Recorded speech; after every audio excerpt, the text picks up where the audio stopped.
Funding for Market Journal is provided by the Nebraska Corn Board. Growing more with less is the mantra of Nebraska's corn farmers, and they're using incredible technology to do it. Soil moisture monitors let them know when their crop needs water and how much. GPS systems eliminate overlaps in the field, saving fuel and money. New hybrids reduce the use of pesticides and increase yields. When you're talking new technology and innovation, Nebraska corn farmers are all ears. Nebraska's family corn farmers, sustaining innovation.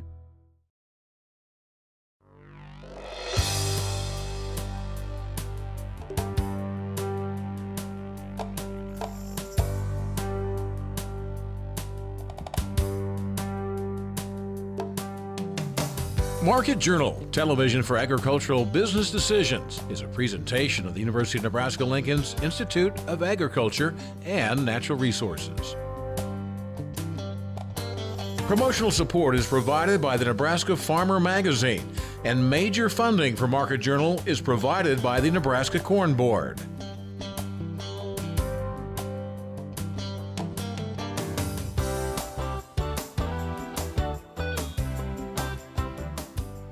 Welcome to this week's edition of Market Journal. I'm Jeff Wilkerson. On this episode, Roy Smith talks about weather rallies in corn and soybean markets. Tamra Jackson-Ziems describes the appearance of southern rust in Nebraska. David Widmar explains how important off-farm income has become, and Amit Jhala discusses UNL research with balance bean. Roy Smith is our corn and soybean market analyst this week. In the USDA's latest progress report, the average condition ratings of crops across the country held mostly steady compared to a week ago. However, the scoring is notably worse than a year ago. The amount of corn rated good to excellent is down 12 points from this time in 2016, and the percent of soybeans in the best two categories is 10 points lower. Two states specifically are struggling. In North Dakota, about a quarter of both corn and beans is listed as poor to very poor, and in South Dakota, 38% of corn and 33% of soybeans are in the worst two categories. We talked with Roy Wednesday afternoon about how weather across the country has impacted market prices, but we started by asking for an overview of his area in southeast Nebraska. Conditions there in Cass County, Nebraska really look pretty good. We've had a couple rains that went through and dropped us some really good moisture, and we weren't in too bad a shape up until then, but we're starting to look dry now. As you look out over the cornfields, they're still nice and bright and green, but the kind of weather we've had this last week, it isn't going to last very long if we don't get some more rain pretty soon. As we look back at the rallies that we've seen in corn and soybeans, is it safe to say that weather has been the cause? Well, I think so. I mean, you never know for sure until the event is way past, but everybody this year, with the prices so low, everybody's looking for a weather rally, and that makes that whole situation kind of tenuous, because you may get it and you may not. If you do get the weather rally, it's very difficult to predict. Sometimes it comes end of May or early June. Sometimes it comes in August or late or early September. So weather rally, yes. Is it the weather rally? I'm not sure. I can't guarantee anybody that it isn't going to come again. And this week we saw the prices that had gone pretty badly in the tank come back with a vengeance. And so I'd say flexibility is a key word here. If it's not unusual to see the weather rally, what usually happens historically to corn and soybean markets as you go through August and start to approach harvest season? Well, normally what we see is the futures price go down after the 4th of July, and eventually they get to a point where they're oversold, and it gives the markets a little impetus, and you get a rally that I call the frost scare rally. And that frost scare rally really takes place usually after the 4th of July and later than the 1st of August, or middle of August. So you've got a couple opportunities here. It's just that they're awfully hard to predict, and if you're going to use that for triggering sales, you need to have your fingers on the triggering finger and be ready to make those decisions. And frankly, that's one of the reasons that I like the dead cat bounce, which is after harvest and we know what we've got. I also like the frost scare rally, which is usually about the middle of August, and people start talking about the bounce that comes about the time everybody is sure that we're never going to have a good day again, and then you see North Dakota, South Dakota, Western Nebraska, all of them having production problems, and so you get a little bounce off of that, and that especially is a good opportunity to make some sales. And that's really kind of a wild card here if that would start to expand or if rain would shut off to the east, right? Yeah, one of the things that people need to know about this weather rally is that the weather rally takes place in late summer, and you normally see the market break before the weather rally happens. So in other words, you're expecting the price to drop in around the 1st of September, and what happens is we see the price drop the 10th of August or middle of August, and then it rains. It never ceases to amaze me how the market knows that the rain is coming before the farmer knows that it's coming, but it seems like that happens, and so if you're going to sell into the weather rally, you need to sell sooner rather than later. We're just a couple weeks past the drop dead date for holding unpriced old crop. What if you didn't manage to get it gone? Well, there's still plenty of time. It won't be probably as high as it has been, although the last week we've seen a nice rebound, and so Mother Nature and the market gurus have given farmers another chance. And to be honest with you, you have to decide how much you're going to sell into that. Are you going to sell old crop or new crop? There's a lot of decisions that need to be made, and they're difficult decisions because, let's face it, we're still below the cost of production in these grains, and if you're going to sell into that situation, you probably need to do it very carefully and on a small scale. Next week, Oklahoma State Extension livestock marketing specialist Darrell Peel will join us to analyze the USDA's July cattle inventory report. Southern rust is back in the state. As of Thursday morning, UNL's Plant and Pest Diagnostic Clinic had confirmed the disease in 4 southeastern Nebraska counties: Seward, York, Fillmore, and Cass. While it's not uncommon to see southern rust in Nebraska, its appearance at this point of the growing season is noteworthy. On Tuesday, we talked with Nebraska Extension plant pathologist Tamra Jackson-Ziems near Meade about identification and treatment options for the disease. Well, southern rust is caused by an aggressive fungus that can infect plants. It can increase pretty quickly under the right conditions, and unfortunately, when it becomes severe, it can have a high potential yield impact. Describe the timing of its appearance this year. Well, this year it's especially a concern. Southern rust has now been reported in Nebraska in at least a couple of counties now.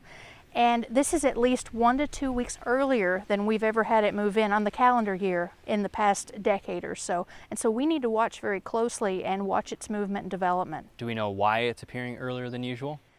Well, this fungus does not overwinter here, and so every year it has to blow in from southern locations, and the weather's perfect this year. The south winds are bringing in spores from southern states like Arkansas up into Kansas, where there is some southern rust, and so there's just a lot more of it, and it's likely to continue to build up more. Can you describe further the weather that would lead to its spread? Yes, these hot conditions are very favorable, and especially with the high humidity that we've been having and frequent rainfall. And so it's not the 95 or 100 degree days it likes, it's the 80 degree nights that are especially favorable with the high humidity and frequent rainfall and irrigation. And so those are things we need to monitor. At what point does it start to impact yield? And so, like most diseases, it's all about how much leaf area is affected. Well, this fungus in particular, and the disease spreads quicker than things like gray leaf spot. And so this can impact yield maybe faster than people may be aware of. And so we need to be on top of it, scouting now and frequently, especially in our southern counties in Nebraska. Is this one of the harder ones when it comes to deciding when to treat? Timing of fungicides is difficult, and we probably are going to need to rely more on fungicides to control this disease than we have in the past few years. And so it's important to know if the disease is in your field, be monitoring for it frequently, and know that most of these foliar fungicides have about a 21 to 28 day residual. After that time period, the protection is lost. And so applying a fungicide too early might mean most of the protection is gone when you really need it here in a few weeks if the disease continues to develop, and it might mean some locations need a second application. Are you saying then wait for it spread throughout the field or wait till a certain growing point? Unfortunately, we don't have treatment thresholds for this disease, but you'll have to make a judgment call based on the crop stage that you're at, knowing that later planted fields that might be earlier in development stand to be at the greatest risk. And so if it moves in and you're still in those early grain fill stages, it's probably time to make an application. But you don't necessarily want to wait until the entire field has it in order to treat. Definitely not. And so in order for these products to work, you want to be on the front end of it. And so if you're beginning to see it in a few areas in the field, it's probably time to pull the trigger. How difficult is it to distinguish southern rust from common rust? It can be difficult, and it's important that we know what we're doing. Common rust is in the state already. That fungus likes things a little bit cooler or conditions, and so we've got quite a bit of common rust here and there. Well, common rust tends to be brick red to cinnamon brown in color, and it can create pustules and spores on both the top and the lower leaf surface. Well, in contrast, southern rust, the one we're concerned about, tends to create more pustules and spores on the upper leaf surface. And so you want to look for orange to tan pustules that develop either on the leaves or even on the leaf sheaths around the stalk. I should ask why you're not as concerned about common rust. Well, common rust is not usually a problem for us in dent corn. Most of our hybrids have natural resistance to common rust, and so it tends to keep it more at bay. Plus the hot temperatures we're having will also slow it down. Tamra says because southern rust and common rust can be difficult to distinguish, she recommends producers submit samples to UNL's Plant and Pest Diagnostic Clinic for an accurate diagnosis. The USDA in February projected 2017 net farm income at $62.3 billion. That would be a drop of 9% from 2016 and nearly half the record farmers set in 2013. When commenting on 2016 levels last November, then Secretary of Agriculture Tom Vilsack pointed to off-farm sources of income as a stabilization to lower commodity prices.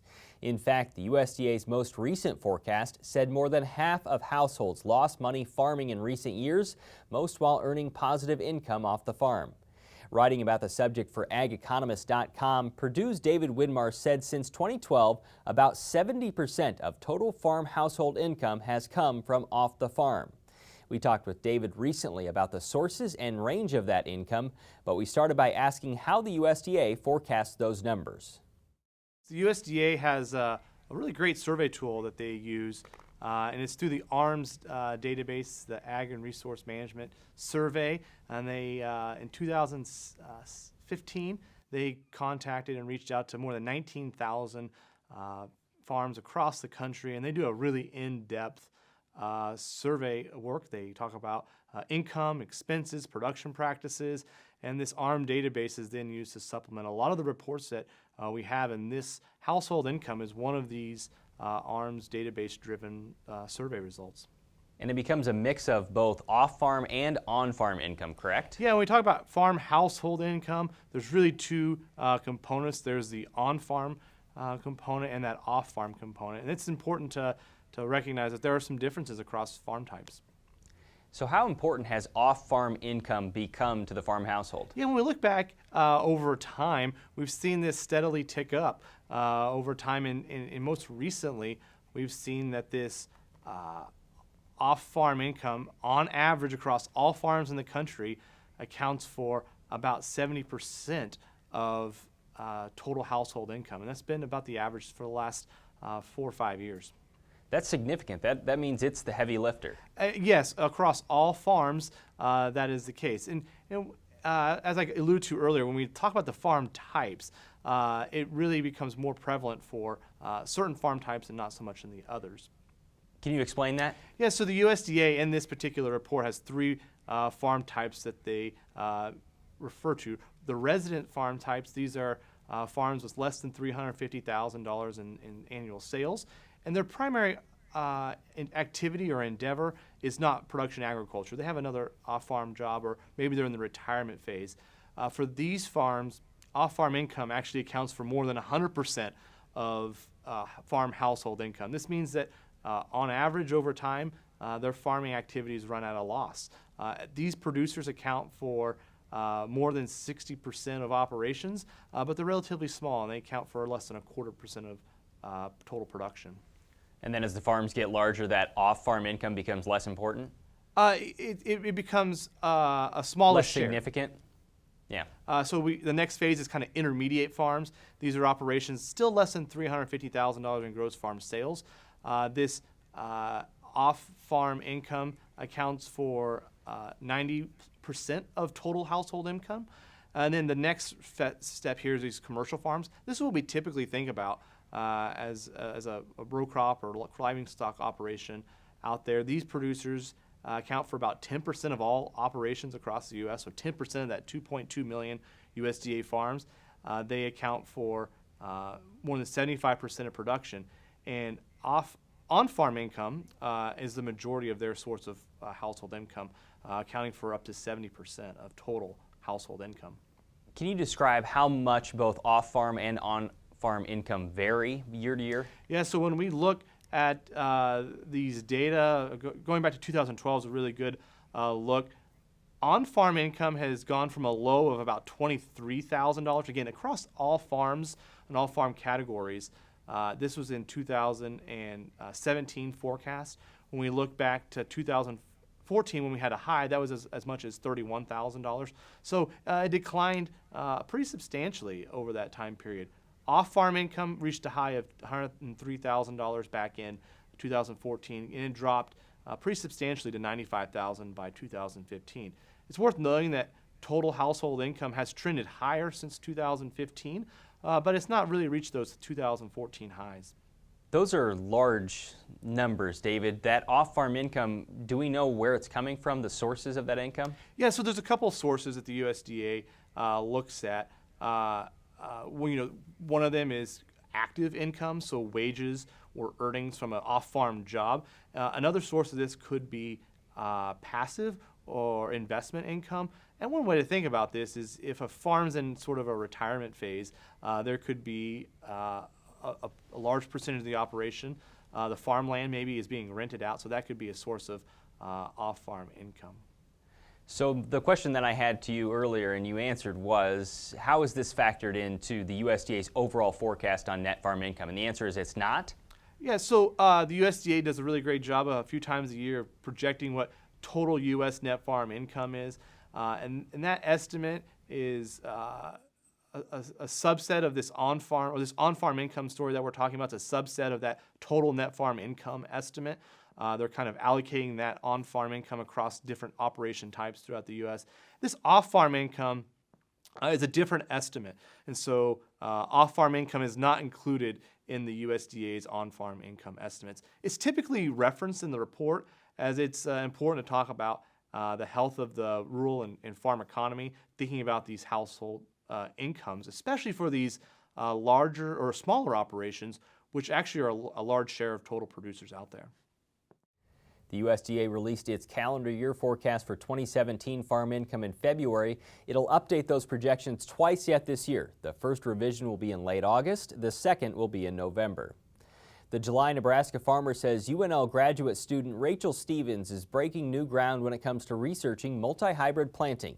This month's magazine caught up with Stevens and fellow grad student John Evans this spring in Saunders and Dodge counties while they were planting corn and soybeans using a Kinsey multi-hybrid planter.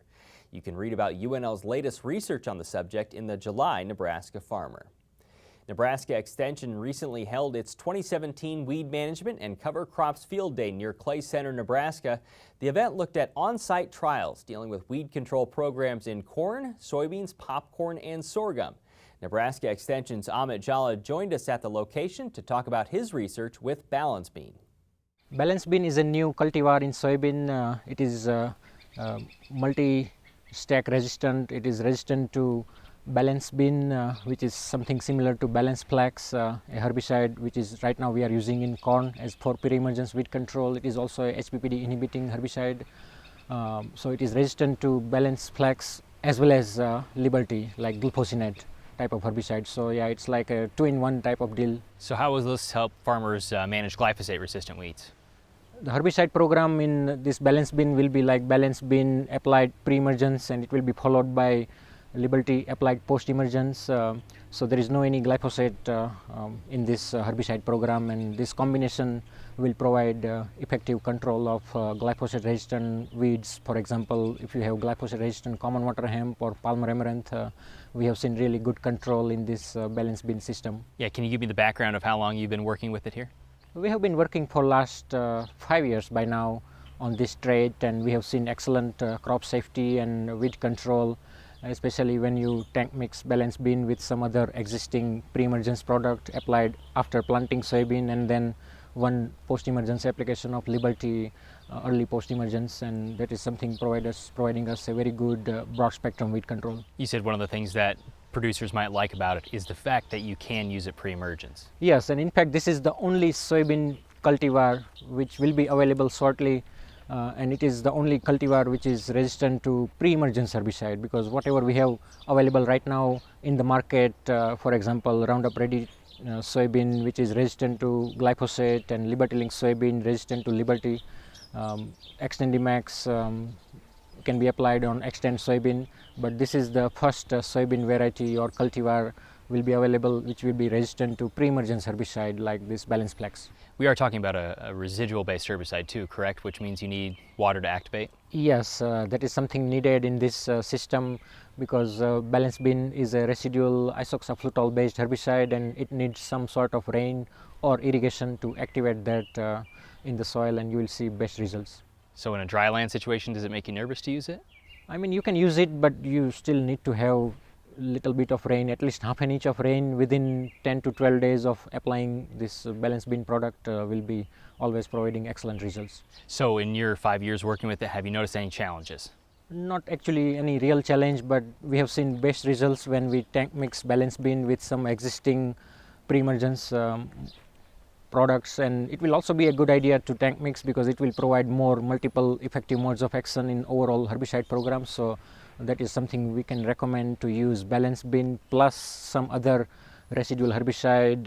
It will provide maybe 2 or 3 different modes of action, and there will be a follow-up application of Liberty only one time in a season. So there will be like a 2-pass herbicide program that can include at least 3 to 4 different herbicide modes of action.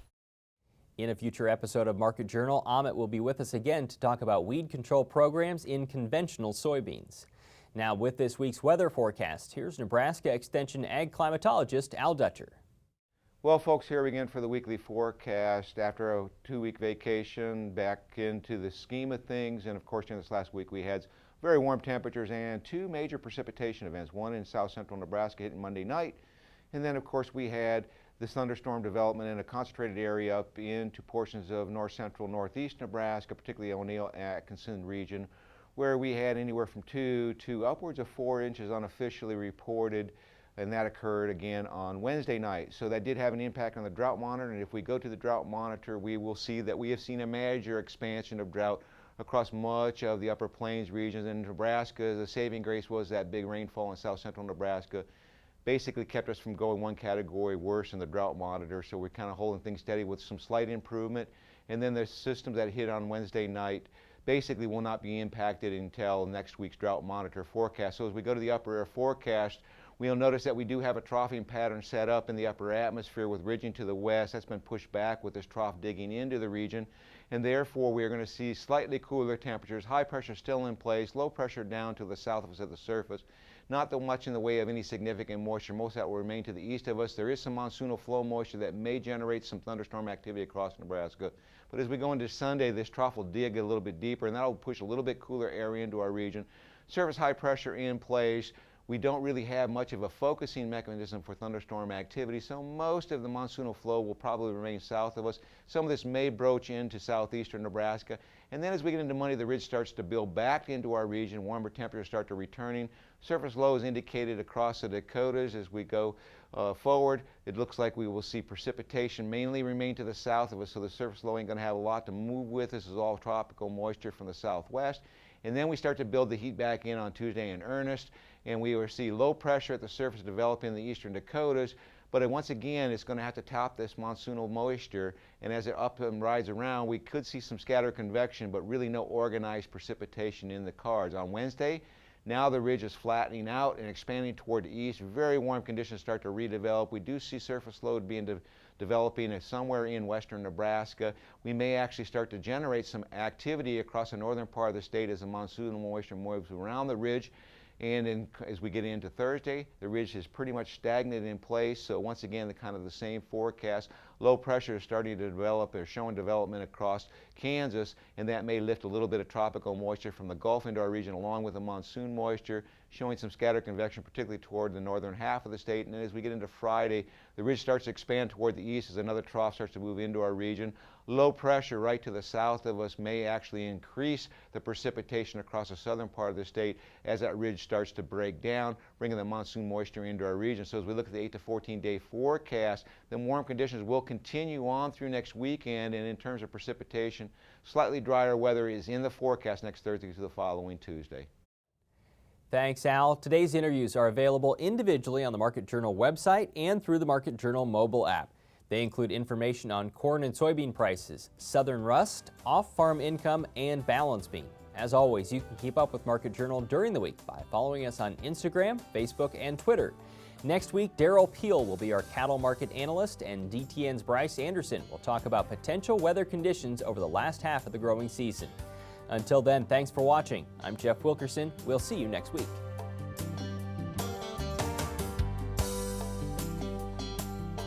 Join Market Journal online at marketjournal.unl.edu. You can also follow us on Twitter, Instagram, and Facebook. Promotional support is provided by the Nebraska Farmer Magazine, and major funding for Market Journal is provided by the Nebraska Corn Board. Market Journal is produced by the University of Nebraska-Lincoln's Institute of Agriculture and Natural Resources.